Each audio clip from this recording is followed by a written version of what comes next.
नमस्कार। आप सभी का हमारे चैनल जय गुरुदेव उत्तराखंड पर एक बार फिर से बहुत बहुत स्वागत है।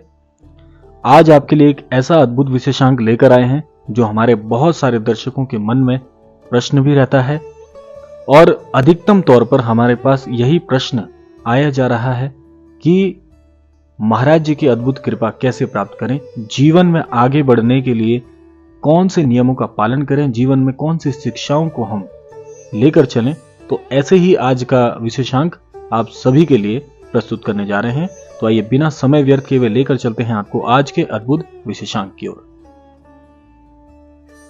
आप में से कई दर्शकों की प्रतिक्रिया स्वरूप में हमारे पास एक प्रश्न बहुत अधिकतम आ रहा है, तो आज का यह विशेषांक आपके उसी प्रश्न के प्रत्युत्तर स्वरूप में हम बना रहे हैं। तो प्रश्न कुछ ऐसा है कि क्या ऐसी कोई व्यवस्था है, क्या ऐसा कोई माध्यम है जिससे हम जीवन में अपने जो कारोबार हैं उसको आगे लेके चलें। महाराज जी की क्या कोई ऐसी शिक्षा है जो हमारे कार्यक्षेत्र को बहुत मजबूत कर सके, या जीवन में जो भी हम व्यवसाय करते हैं उस व्यवसाय में हमको तरक्की दिला सके।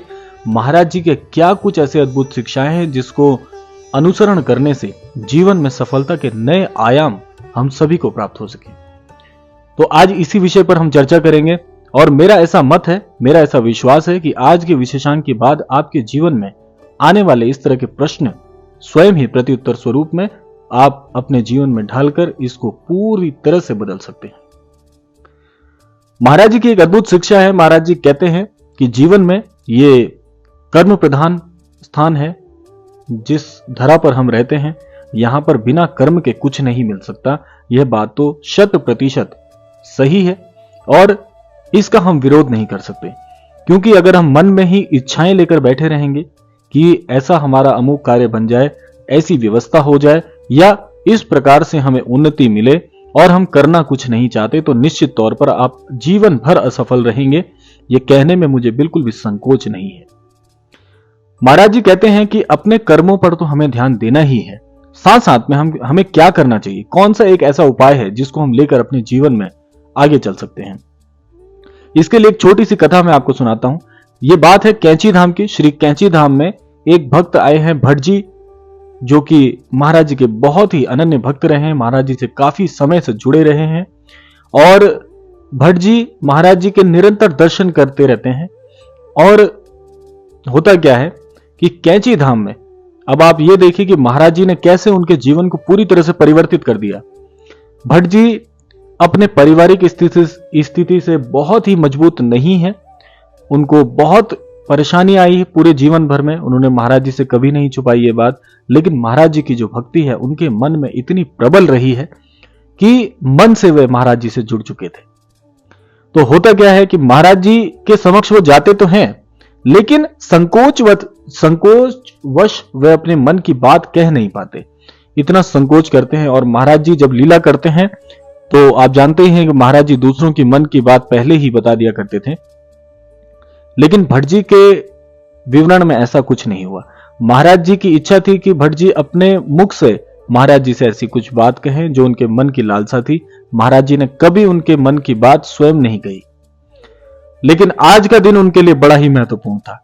तो भट्ट जी जैसे ही महाराज जी के पास पहुंचते हैं तो महाराज जी कहते हैं कि क्या तुम जानते हो कि बहुत से जन ईश्वर के करीब होकर अपने व्यवसाय को, अपने कार्य क्षेत्र को बढ़ा लिया करते हैं, लेकिन अपने मन में संकोचवश ईश्वर को बताते कुछ नहीं है।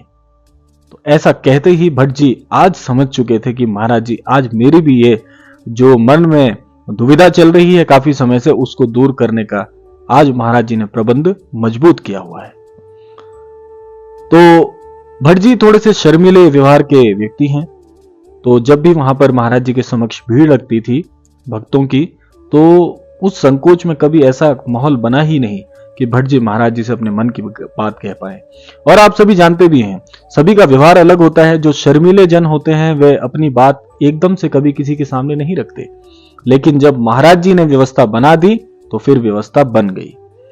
ऐसा माहौल हुआ कि महाराज जी के इर्द गिर्द धीरे धीरे करके भीड़ छटती चली गई और महाराज जी और भट्ट जी एक ऐसे माहौल में आ गए जहां पर केवल महाराज जी और भट्ट जी ही थे।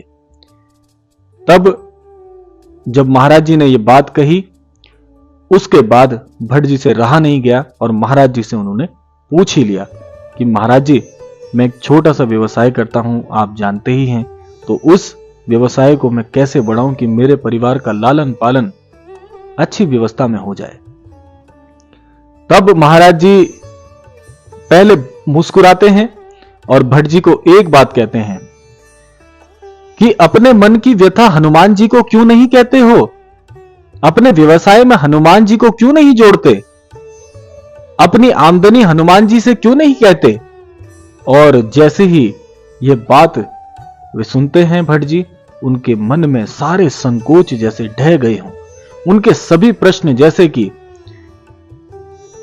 टूट गए हों और उनके मन की शंका जैसे दूर हो गई हो। तब महाराज जी कहते हैं कि हनुमान जी से अपने व्यवसाय के बारे में क्यों नहीं कुछ कहते हो? हनुमान जी से अपनी आमदनी के बारे में क्यों नहीं बात करते हो? तो जैसे ही महाराज जी के मुख से ऐसी बात भट्ट जी ने सुनी तो भट्ट जी की आंखों में आंसू डबडबा गए और महाराज जी के चरणों में उन्होंने अपना मस्तक रख दिया और महाराज जी को कहा कि महाराज जी, आप धन्य हैं, आप कभी किसी को अकेला नहीं छोड़ते।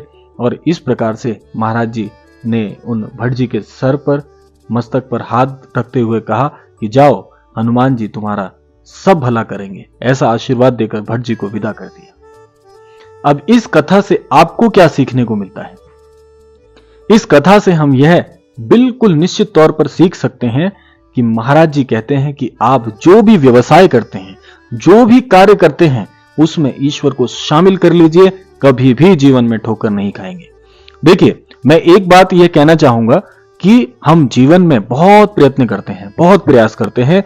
हमारे सभी दर्शक बड़े ही दिव्य हैं। मैं हर क्रमांक में इस बात को अवश्य कहता हूं, क्योंकि बहुत ही जो जन हैं वे इस बात को अच्छे से जानते हैं कि हम जो भी कार्य करते हैं उसमें पूरी लगन के साथ हमें लगना पड़ता है, तब जाके वे व्यवसाय एक बड़े क्रम तक पहुंचता है।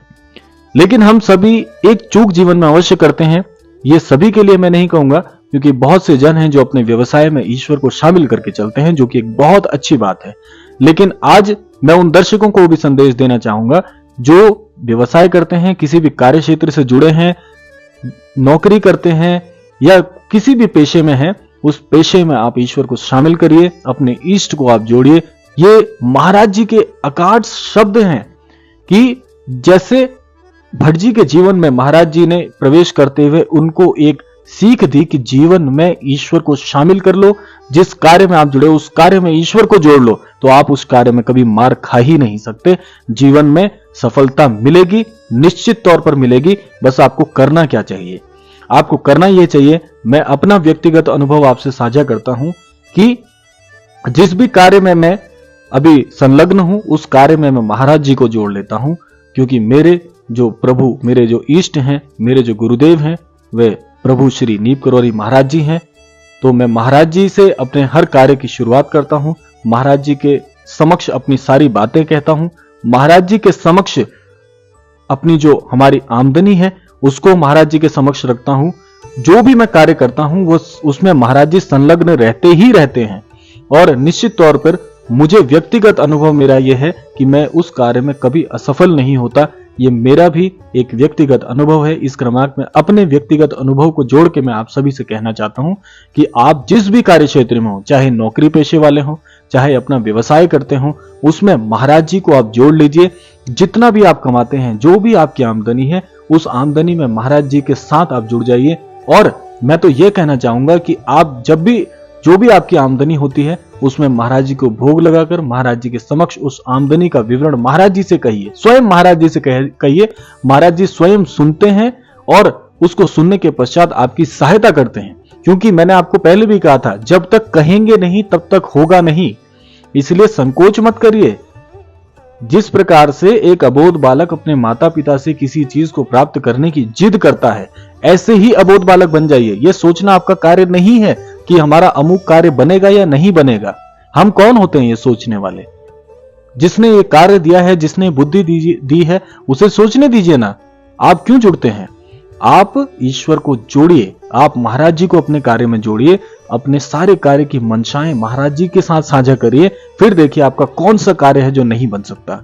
जीवन में अद्भुत अद्भुत और बहुत ही चौंकाने वाले आपको अनुभव होंगे, ऐसे चमत्कारिक अनुभव होंगे, जीवन में चमत्कार ही चमत्कार हो जाएगा। मैं आपको 100% बात कह रहा हूं, जीवन में चमत्कार ही चमत्कार हो जाएगा। महाराज जी को जोड़ने का प्रयास तो कीजिए। हम सब संकोचित हो जाते हैं जीवन में, हमने अपनी सीमाओं को बांध के स्वयं रखा है और फिर हम पूछते हैं कि हम कामयाब क्यों नहीं होते। आप खुद सोचिए कि आप एक ऐसी दौड़ में हैं जिस दौड़ में आपने अपने पगों को बांधा हुआ है, तो आप वह दौड़ कैसे जीत सकते हैं?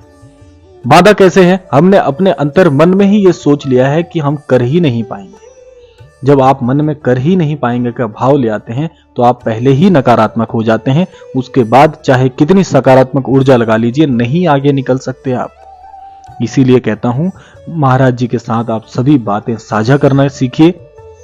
अपनी जो भी आमदनी आपको ईश्वर प्रसाद स्वरूप में मिल रही है उसे महाराज जी के साथ साझा करिए। महाराज जी को भोग लगाइए। महाराज जी के समक्ष जाके कह दीजिए। भोग कैसे लगाना है? आपको किसी वस्तु का भोग नहीं लगाना है, आप अपने भाव का भोग लगाइए महाराज जी को। अपने भावों से कहिए ना। जब आप कहेंगे तो जीवन में आगे बढ़ेंगे, सफल होंगे, निश्चित तौर पर हर क्षेत्र में आप कामयाब होंगे।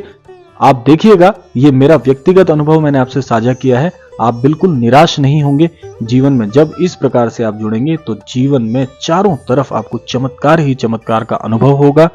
तो यह था आज का विशेषांक, जो आपके लिए महत्वपूर्ण हो सकता है यदि आप इस पर अमल करते हैं तो यह था आज का विशेषांक। आशा करते हैं आज के विशेषांक से अवश्य ही आपने कुछ महत्वपूर्ण सीखा होगा। महाराज जी की शिक्षाओं को जीवन में प्रयोग में यूं ही लाते रहिए और सफल बनते रहिए। इसी कामना के साथ विदा लेते हैं। मिलते हैं अगले क्रमांक में। तब तक के लिए जय श्री राम, जय गुरुदेव, जय उत्तराखंड।